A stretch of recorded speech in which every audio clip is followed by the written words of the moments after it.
365 días al encuentro con la palabra de Dios. Día 15.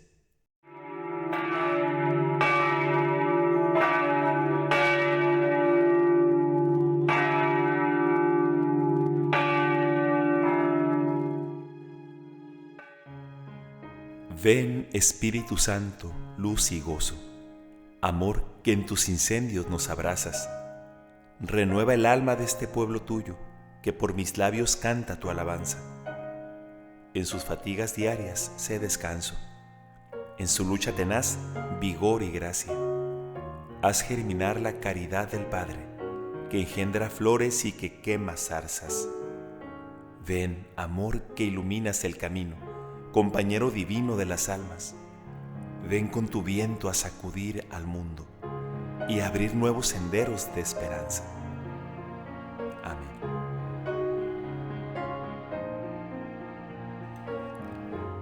Del Evangelio según San Marcos, capítulo 13.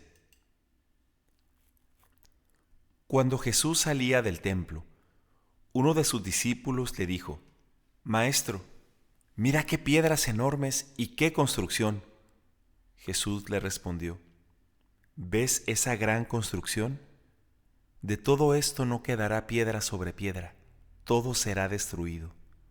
Y después, estando sentado en el monte de los olivos frente al templo, Pedro, Santiago, Juan y Andrés le preguntaron en privado: Dinos cuándo sucederá esto, y cuál será la señal de que ya están por cumplirse todas estas cosas.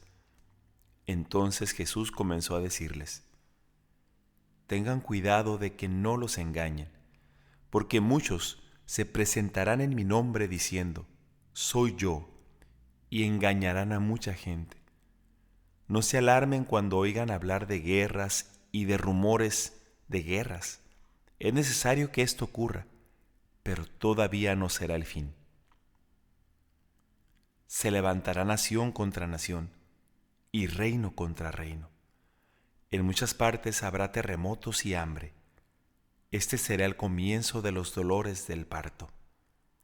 Estén atentos. Los entregarán a los tribunales y los azotarán en las sinagogas, y por mi causa serán llevados ante gobernadores y reyes para dar testimonio delante de ellos. Pero antes, la buena noticia será proclamada a todas las naciones. Cuando los entreguen, no se preocupen por lo que van a decir. Digan lo que se les enseñe en ese momento, porque no serán ustedes los que hablarán, sino el Espíritu Santo. El hermano entregará a su hermano para que sea condenado a muerte, y el padre a su hijo. Los hijos se rebelarán contra sus padres y los matarán. Serán odiados por todos a causa de mi nombre, pero el que persevere hasta el fin se salvará. Cuando vean la abominación de la desolación usurpando el lugar que no le corresponde, el que lea esto, entiéndalo bien. Los que estén en Judea, que se refugien en las montañas. El que esté en la azotea de su casa, no baje a buscar sus cosas. Y el que esté en el campo, que no vuelva atrás a buscar su manto. Ay de las mujeres que estén embarazadas o tengan niños de pecho en aquellos días. Rueguen para que no suceda en invierno, porque habrá entonces una gran tribulación, como no la hubo desde el comienzo del mundo hasta ahora, ni la habrá jamás. Y si el Señor no abreviara ese tiempo, nadie se salvaría, pero lo abreviará a causa de los elegidos. Si alguien les dice entonces: el Mesías está aquí o está allí, no lo crean, porque aparecerán falsos mesías y falsos profetas que harán milagros y prodigios capaces de engañar, si fuera posible, a los mismos elegidos. Pero ustedes tengan cuidado, yo los he prevenido de todo. En ese tiempo, después de esta tribulación, el sol se oscurecerá, la luna dejará de brillar, las estrellas caerán del cielo y los astros se conmoverán. Y se verá al Hijo del Hombre venir sobre las nubes, lleno de poder y de gloria. y Él enviará los ángeles para que congreguen a sus elegidos desde los 4 puntos cardinales, de un extremo al otro del horizonte. Aprendan esta comparación tomada de la higuera. Cuando sus ramas se hacen flexibles y brotan las hojas, ustedes se dan cuenta de que se acerca el verano. Así también, cuando vean que suceden todas estas cosas, sepan que el fin está cerca a la puerta. Les aseguro que no pasará esta generación sin que suceda todo esto. El cielo y la tierra pasarán, pero mis palabras no pasarán. En cuanto a ese día y a la hora, nadie los conoce, ni los ángeles del cielo, ni el Hijo, nadie sino el Padre. Tengan cuidado y estén prevenidos, porque no saben cuándo llegará el momento. Será como un hombre que se va de viaje, deja su casa al cuidado de sus servidores, asigna a cada uno su tarea y recomienda al portero que permanezca en vela. Estén prevenidos entonces, porque no saben cuándo llegará el dueño de casa, si al atardecer, a medianoche, al canto del gallo o por la mañana. No sea que llegue de improviso y los encuentre dormidos. Y esto que les digo a ustedes, lo digo a todos, estén prevenidos.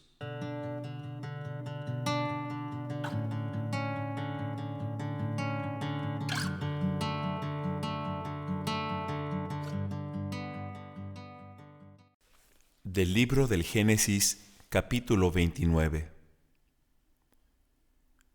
Jacob reanudó la marcha y se fue al país de los orientales. Allí vio un pozo en medio del campo, junto al cual estaban tendidos 3 rebaños de ovejas, porque en ese pozo daban de beber al ganado. La piedra que cubría la boca del pozo era muy grande. Solamente cuando estaban reunidos todos los pastores podían correrla para dar de beber a los animales. Luego la volvían a poner en su lugar, sobre la boca del pozo. Jacob dijo a los pastores: «Hermanos, ¿de dónde son ustedes?» «Somos de Harán», respondieron. Él añadió: «¿Conocen a Labán, hijo de Nahor?» «Sí», dijeron ellos. Él volvió a preguntarles: «¿Se encuentra bien?» «Muy bien», le respondieron. «Precisamente ahí viene su hija Raquel con el rebaño». Entonces él les dijo: «Aún es pleno día, todavía no es hora de entrar los animales. ¿Por qué no les dan de beber y los llevan a pastar?»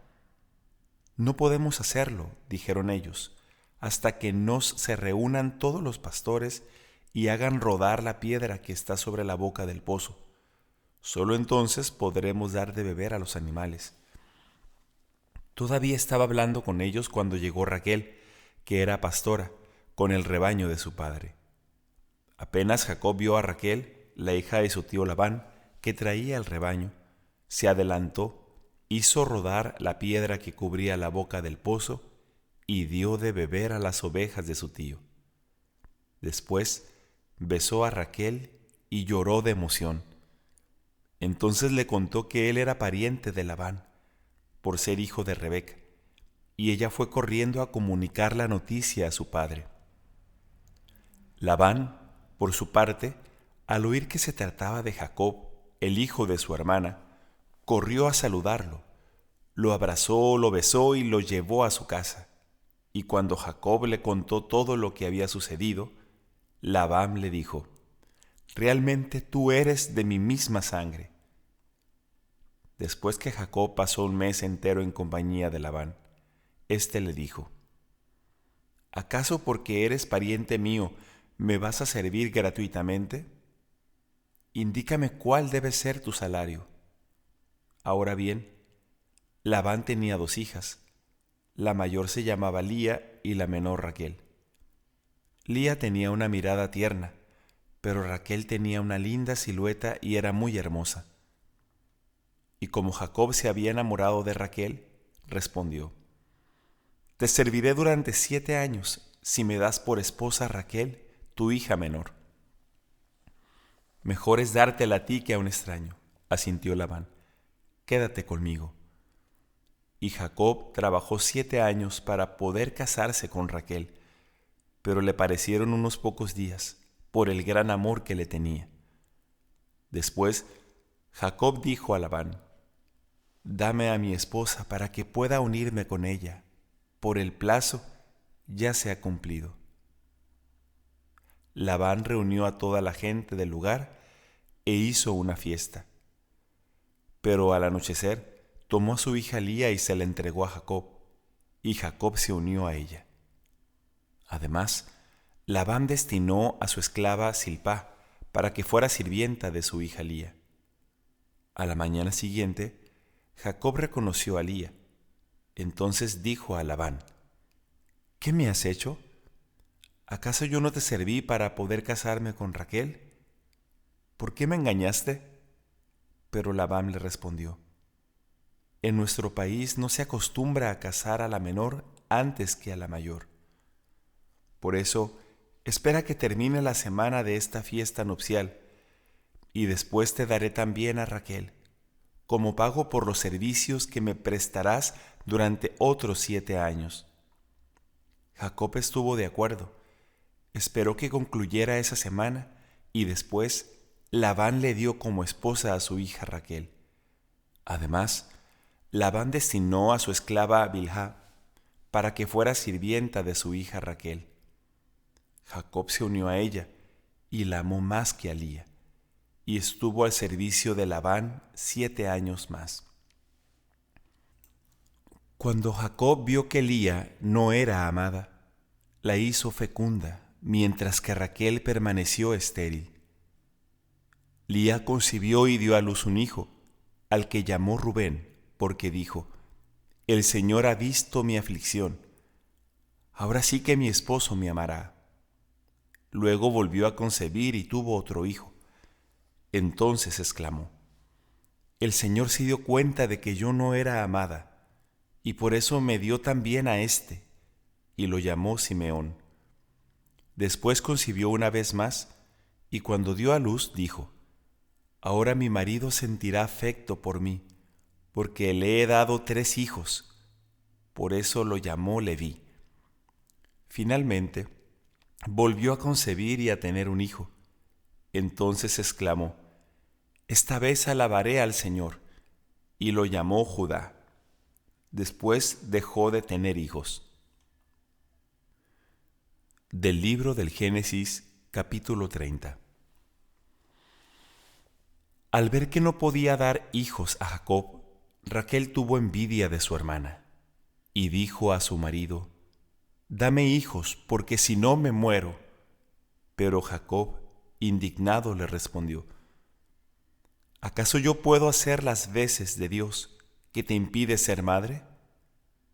Ella añadió: Aquí tienes a mi esclava Bilhá, únete a ella, y que dé a luz sobre mis rodillas. Por medio de ella también yo voy a tener hijos.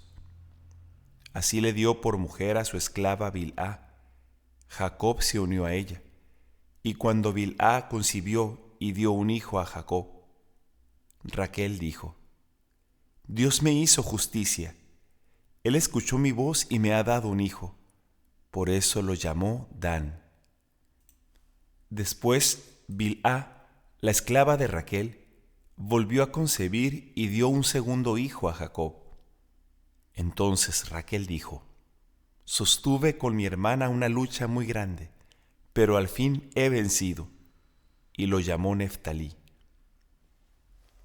Lía, por su parte, viendo que había dejado de dar a luz, tomó a su esclava Zilpá y se la dio como mujer a Jacob. Cuando Zilpá, la esclava de Lía, dio un hijo a Jacob, Lía exclamó: ¡Qué suerte! Y lo llamó Gad. Después Zilpá, la esclava de Lía, dio otro hijo a Jacob. Lía dijo entonces: ¡Qué felicidad! Porque todas las mujeres me felicitarán. Y lo llamó Aser. Rubén salió una vez mientras estaba cosechando el trigo, y encontró en el campo unas mandrágoras que luego entregó a su madre. Entonces Raquel dijo a Lía: «Por favor, dame alguna de esas mandrágoras que trajo tu hijo». Pero Lía respondió: «¿No te basta con haberme quitado a mi marido, que ahora quieres arrebatarme también las mandrágoras de mi hijo?» «Está bien», respondió Raquel, «que esta noche duerma contigo, a cambio de las mandrágoras de tu hijo». Al atardecer, cuando Jacob volvía del campo, Lía salió a su encuentro y le dijo: «Tienes que venir conmigo, porque he pagado por ti las mandrágoras que encontró mi hijo». Aquella noche, Jacob durmió con ella. Y Dios la escuchó, porque concibió una vez más, y dio a Jacob un quinto hijo. Entonces Lía exclamó: «Dios me ha recompensado por haber dado mi esclava a mi marido», y lo llamó Isacar. Luego Lía volvió a concebir y dio un sexto hijo a Jacob. «Dios me hizo un precioso regalo», dijo Lía. «Esta vez mi marido me honrará, porque le he dado 6 hijos», y lo llamó Zabulón. Finalmente tuvo una hija, a la que llamó Dina.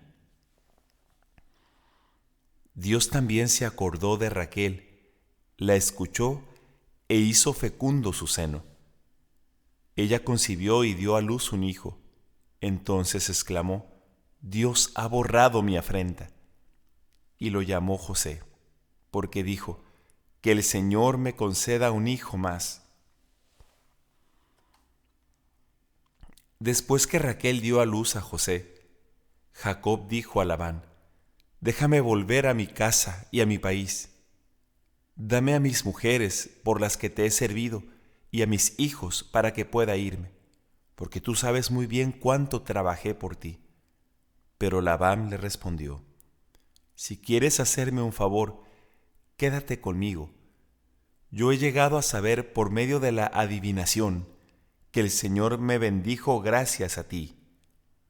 Por eso siguió diciendo: «Fíjame tú mismo el salario que debo pagarte». Entonces Jacob añadió: «Tú sabes bien cómo te he servido y cómo prosperó tu hacienda gracias a mis cuidados. Lo poco que tenías antes que yo llegara se ha acrecentado enormemente, ya que el Señor te bendijo gracias a mí. Pero ya es hora de que también haga algo por mi propia casa». «¿Qué debo darte en pago?», preguntó Labán. Y Jacob respondió: «No tendrás que pagarme nada. Si haces lo que te voy a proponer, yo volveré a apacentar tu rebaño y a ocuparme de él. Revisa hoy mismo todo tu rebaño, y aparta de él todas las ovejas negras y todas las cabras moteadas o manchadas. Ese será mi salario. Y más adelante, cuando tú mismo vengas a verificar mis ganancias, mi honradez responderá por mí. Si llego a tener en mi poder alguna cabra que no sea manchada o moteada, o alguna oveja que no sea negra, eso será un robo que yo he cometido». «Está bien», dijo Labán, «que sea como tú dices».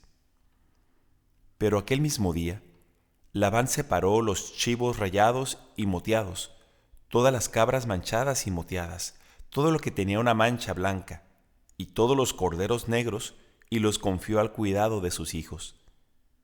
Después interpuso entre él y Jacob una distancia de 3 días de camino. Mientras tanto, Jacob apacentaba el resto del rebaño de Labán. Jacob tomó unas ramas verdes de álamo, almendro y plátano, y trazó en ellas unas franjas blancas, dejando al descubierto la parte blanca de las ramas. Luego puso frente a los animales del rebaño, en los bebederos o recipientes de agua donde iba a beber el rebaño, las ramas que había descortezado, y cuando los animales iban a beber, entraban en celo.